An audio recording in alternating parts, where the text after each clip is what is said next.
Modi ji EVM में गड़बड़ी नहीं किए तो राहुल गांधी को कोई प्रधानमंत्री से रोक नहीं सकता, क्योंकि 2022 के चुनाव में ये लोग जब काउंटिंग करवा रहे थे, जैसे कि जो बैलेट पेपर का काउंटिंग हो रहा था उस समय अखिलेश यादव सबसे ऊपर थे।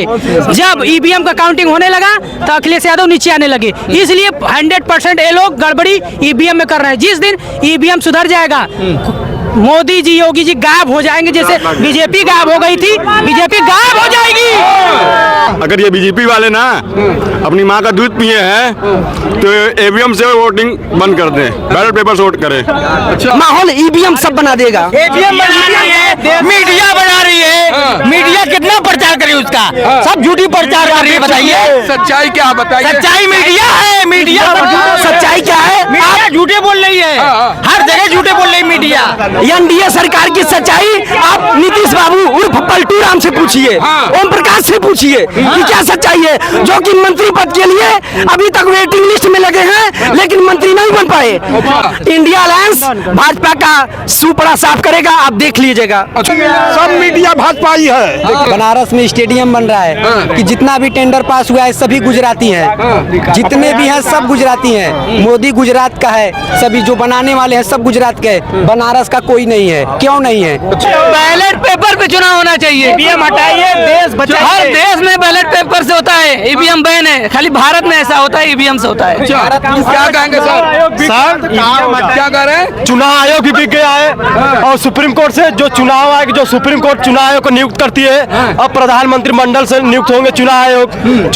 राहुल गांधी का भारत जोड़ो न्याय यात्रा बनारस पहुंच चुका है। बनारस वही है जो मोदी जी का संसदीय क्षेत्र है। पिछले दिनों बिहार पहुंचते हैं राहुल गांधी, तो जहां पर तेजस्वी यादव जी स्वागत करते हैं और खबर आ रही है कि राहुल गांधी जब रायबरेली पहुंचेंगे तो अखिलेश यादव स्वागत करने के लिए पहुंचेंगे। तो क्या लग रहा है राहुल गांधी का इंडिया गठबंधन और भारत जोड़ो न्याय यात्रा 2024 के चुनाव पर कितना प्रभाव डाल सकती है? इन तमाम मुद्दों पर हमारे साथ जनता खड़ी है, अब इनसे हम बात करेंगे। सर, क्या नाम हुआ आपका? मैं मनीष दुबे। अच्छा दुबे जी, बताइए क्या लग रहा है, राहुल गांधी बनारस पहुंचे हैं, क्या माहौल दिख रहा है आपको? देखिए, राहुल गांधी जो न्याय यात्रा लेके चले हैं, हम नौजवानों का एक हुजूम लेके चले हैं और नौजवानों के ऊपर पूरा डिपेंड करता है कि राहुल गांधी को कैसे उतारा जाए। और जो हमारा लड़ाई है और बेरोजगारी की लड़ाई है, किसानों की लड़ाई है, उसको लेकर हमारे राहुल जी चल रहे हैं इस यात्रा को लेकर के। उसमें हम सब नौजवान जो युवा पीढ़ी के लोग हैं, हम लोग सब लोग इकट्ठा होकर के उनके साथ चलने के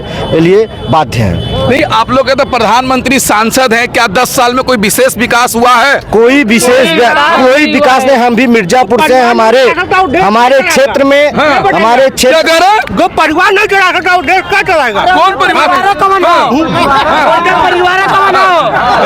बात करावा उनके परिवार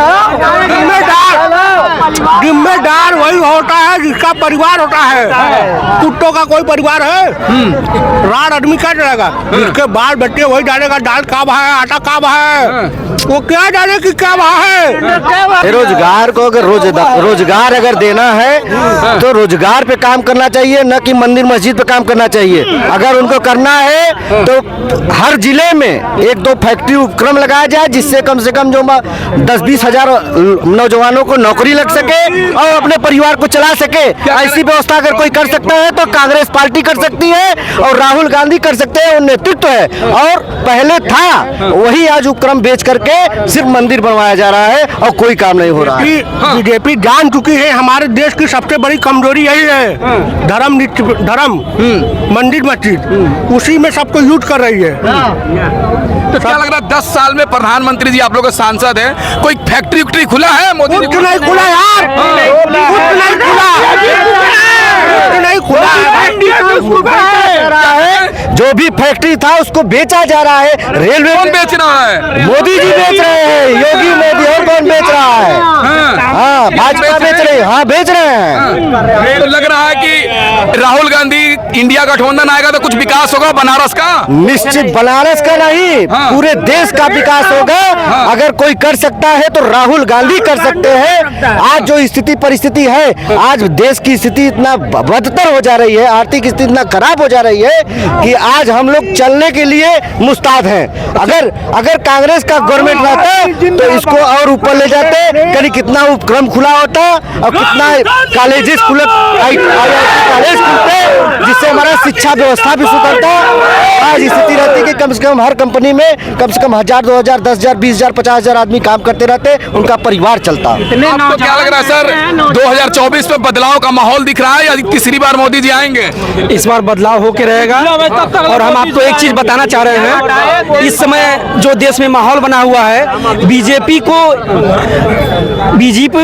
को अपना संगठन ईडी और सीबीआई को भी बना लेना चाहिए। जिस तरीके से विपक्षी नेताओं को प्रताड़ित किया जा रहा है नोटिस के द्वारा, उनको जबरदस्ती जेल में डाल के प्रताड़ित किया जा रहा है, उनको बोलने का अधिकार तक नहीं मिला है। और हम आपको बताना चाहेंगे, आप अपने चैनल के माध्यम से सत्ता पक्ष के लोगों से पूछिएगा कि 2004 से 14 तक यूपीए की सरकार में किन किन विपक्षी नेताओं के यहाँ ईडी और सीबीआई का सम्मान गया था। हो रही है, ये तानाशाही की सरकार है। जितने भी नेता हैं सबके अपने पाले में करने के लिए। लेकिन भाजपा यार नारा लगा रही है कि अब इस बार 400 सीटें हम जीत रहे हैं। लग रहा है जनता ऐसा है माहौल। हम आपको बता दें, माहौल कोई नहीं है, माहौल ईवीएम सब बना देगा। मीडिया बना रही है, मीडिया कितना प्रचार करे उसका, सब झूठी प्रचार कर रही है। बताइए सच्चाई क्या बताइए? सच्चाई मीडिया है, मीडिया सच्चाई क्या है? आप झूठे बोल रही है, हर जगह झूठे बोल रही मीडिया। एनडीए सरकार की सच्चाई आप नीतीश बाबू उर्फ पलटू राम से पूछिए, ओम प्रकाश से पूछिए कि क्या सच्चाई है, जो कि मंत्री पद के लिए अभी तक वेटिंग लिस्ट में लगे हैं लेकिन मंत्री नहीं बन पाए।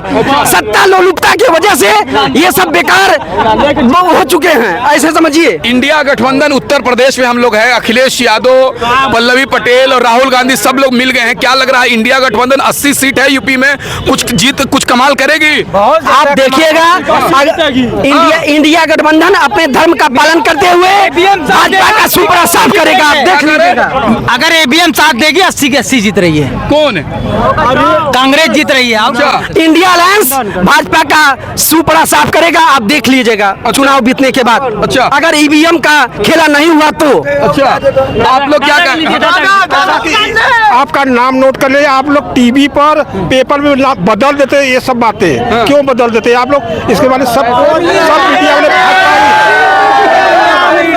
सब मीडिया भाजपा ही है।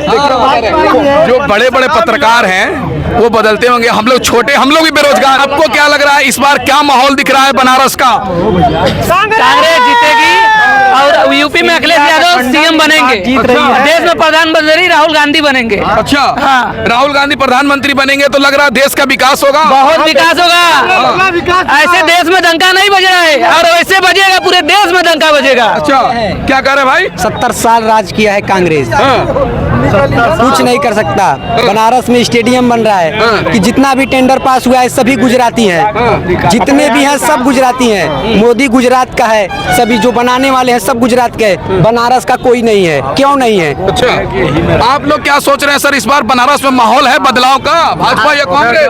कांग्रेस का माहौल बन रहा है। क्या करे? बदलाव तो है लेकिन ईवीएम जिता देगी हर चुनाव को। ईवीएम को हटा दीजिए, बैलेट पेपर से कराइए। चुनाव जीता जाएगा। अगर मोहर से होगा तो डंके के चोट पर कांग्रेस जीतेगी। तो आप लोग चाह रहे हैं कि ईवीएम से चुनाव हो, नहीं बैलेट पेपर से? बैलेट पेपर से चुनाव हो, बैलेट पेपर पे चुनाव होना चाहिए। ईवीएम हटाइए, देश बचाइए। हर देश में बैलेट पेपर से होता है, ईवीएम बैन है। खाली भारत में ऐसा होता है, ईवीएम से होता है। क्या कहेंगे सर?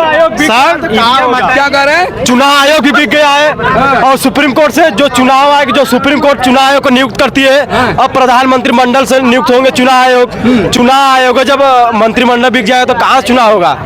उधर सुप्रीम कोर्ट को भी दबाव डाला जा रहा है, उधर उसको भी हटाया जा रहा है। कल सुप्रीम कोर्ट ने इलेक्ट्रॉन ब्राड पे जो रोक लगाई, आपको पता है कि नहीं? सबसे अधिक किस पार्टी को चंदा मिला? बीजेपी। अब उस इलेक्ट्रॉन राड से खुलेगा जो प्राइवेट कंपनियां आती थी। मैं क्या बोलूं? क्या लग रहा है इस बार राहुल गांधी प्रधानमंत्री या मोदी जी? अरे मोदी जी बनेंगे, ईवीएम वाला काम करेंगे, वही काम करेंगे तभी बनेंगे, ऐसे नहीं बन सकते वो। जनता किसके साथ है? राहुल के साथ। यादव के साथ। अच्छा, नहीं, राहुल के साथ है। बोलिए। इस बार समझ लीजिए, अगर यहाँ पर अगर मोदी जी ईवीएम में गड़बड़ी नहीं किए तो राहुल गांधी को कोई प्रधानमंत्री से रोक नहीं सकता, क्योंकि 2022 के चुनाव में ये लोग जब काउंटिंग करवा रहे थे, जैसे कि जो बैलेट पेपर का काउंटिंग हो रहा था उस समय अखिलेश यादव सबसे ऊपर थे। जब ईवीएम का काउंटिंग होने लगा तो अखिलेश यादव नीचे आने लगे। इसलिए 100% ये लोग गड़बड़ी ईवीएम में कर रहे हैं। जिस दिन ईवीएम सुधर जाएगा, मोदी जी योगी जी गायब हो जाएंगे, जैसे बीजेपी गायब हो गई थी, बीजेपी गायब हो जाएगी। हर तो उम्मीद है कि राहुल गांधी अगर प्रधानमंत्री बनेंगे तो कुछ विकास होगा देश का। विकास नहीं, तहलका मचाएंगे। युवाओं के अंदर ऐसा जोश जागेगा कि कोई युवा बेरोजगार नहीं रह पाएंगे। पीएचडी कर करके लड़के रोड पर घूम रहे हैं, सफाई करने का फार्म भर रहे हैं, लेबराई कर रहे हैं। बताइए अब इससे बुरा क्या दिन आएगा? आज यहाँ देखिए हर धर्म के लोग हैं, लेकिन मोदी जी पूरे धर्म को एकदम बांट दिए हैं, अपने ही देश में एकदम बंटवारा कर दिए हैं, लोगों के दिल में एकदम बंटवारा कर दिए हैं। अब इससे बड़ा बंटवारा भारत का कब होगा? मोदी जी को बताइए एकदम। क्या कह रहे हैं भाई? 4 साल कर देना, बताओ। मैं एक ही बात कहना चाहता हूँ, अगर ये बीजेपी वाले ना अपनी माँ का दूध पिए हैं तो ईवीएम से वोटिंग बंद कर दें, बैलेट पेपर से वोट करें। अच्छा, बस। आप क्या कह रहे हैं? बैलेट पेपर से कराइए वोट। अगर इंडिया गठबंधन में है, बैलेट पेपर से हम लोग कराना चाहते हैं वोट। हाँ, ठीक।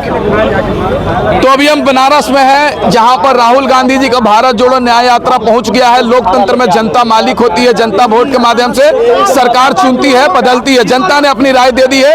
इस वीडियो के बारे में आपकी राय क्या है? कमेंट करके बताएं और हमारे चैनल को सब्सक्राइब करें। धन्यवाद।